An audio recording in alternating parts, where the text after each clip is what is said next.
बने रहिए ब्रायन। इस बीच एक और बड़ी खबर आ रही है, उस पर भी आपका रुख करते हैं। देखिए, 15 जहाज हॉर्मुज स्ट्रेट से सुरक्षित निकले हैं। यूरिया, डीएपी, सल्फर लेकर ये जहाज आ रहे हैं।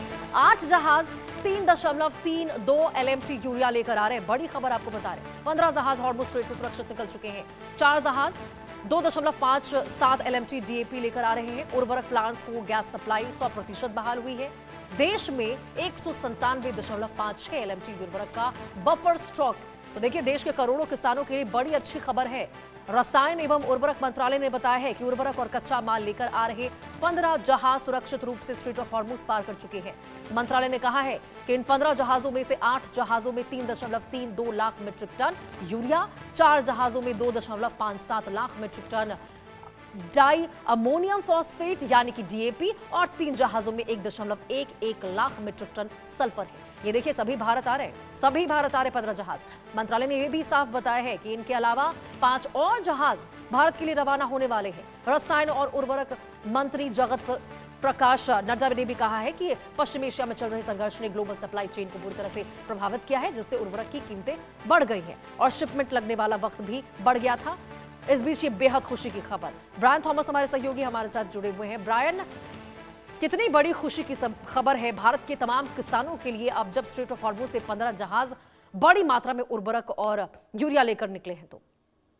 हाँ जी बिल्कुल। देखिए, वेस्ट एशिया में ईरान इजराइल कॉन्फ्लिक्ट को और हॉर्मुज स्ट्रेट को लेकर बनी टेंशन के बीच भारत के लिए एक बड़ी राहत की खबर सामने आई है। गवर्नमेंट सोर्सेज के मुताबिक, गवर्नमेंट के मुताबिक फर्टिलाइजर्स और जो फर्टिलाइजर रॉ मटेरियल्स को लेकर 15 cargo ship straight of Hormuz से सुरक्षित तरीके से निकल चुके हैं और ये भारत की तरफ बढ़ रही है। और ये कहीं ना कहीं एक विन इन डिप्लोमेसी है, जो प्राइम मिनिस्टर नरेंद्र मोदी भी कह रहे थे। इन शिप्स के निकलने से फर्टिलाइजर सप्लाई को लेकर भी बात बनी रही है, चल रही है और ये फिलहाल बहुत एक पॉजिटिव स्टेप बताया जा रहा है। इन कार्गो शिप्स में यूरिया, डीएपी के raw material, phosphoric acid, rock phosphate, sulphur और अमोनिया जैसे फर्टिलाइजर्स इनपुट्स मौजूद है। ये शिपमेंट गुजरात, महाराष्ट्र और ईस्ट कोस्ट के पोर्ट्स पर पहुंचने के बाद फर्टिलाइजर प्लांट्स और वेयरहाउस तक भेजा जाएगा।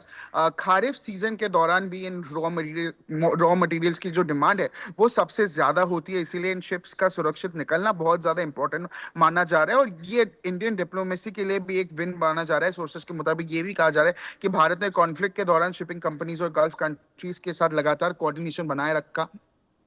नेवी और मैरीटाइम एजेंसीज भी कमर्शियल शिपिंग मूवमेंट पर नजर बनाए रखे हुए हैं और अगर हॉर्मुज स्ट्रेट पूरी तरह से खुलता है और शिपिंग इस तरह से जारी रहती है तो भारत में फर्टिलाइजर की सप्लाई और प्राइसेस पर किसी भी बड़े असर की संभावना कम है।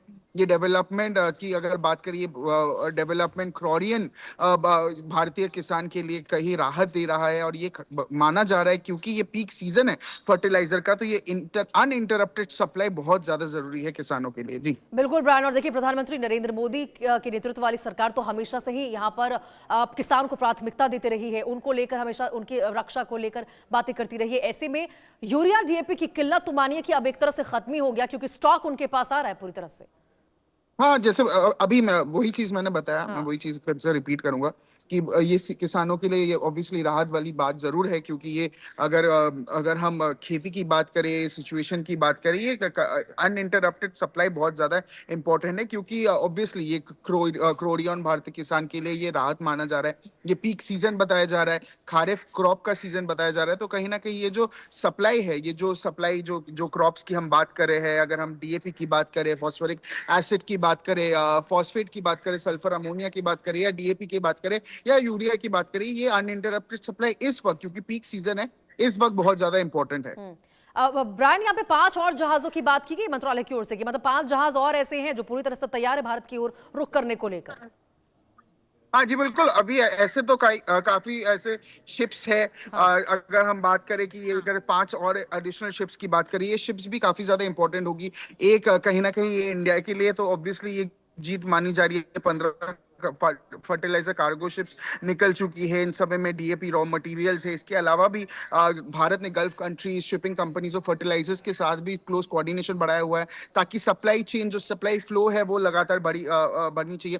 और अगर बाकी ये कार्गो शिप्स जो है वो बिना किसी दिक्कत के निकल जाती है तो ये भारत की फर्टिलाइजर सप्लाई और इन्वेंट्री को और ज्यादा मजबूत करेगी। इससे जो किसान है, जो लोग हैं, रूरल सेक्टर्स के किसान है, उनमें काफी ज्यादा एक पॉजिटिव माइंडसेट आएगा और एक मोटिवेशन आएगा कि जो अनइंटरप्टेड सप्लाई है वो बरकरार रहेगा और जो प्राइसेस है उसमें आप भी कमती देख पाओगे।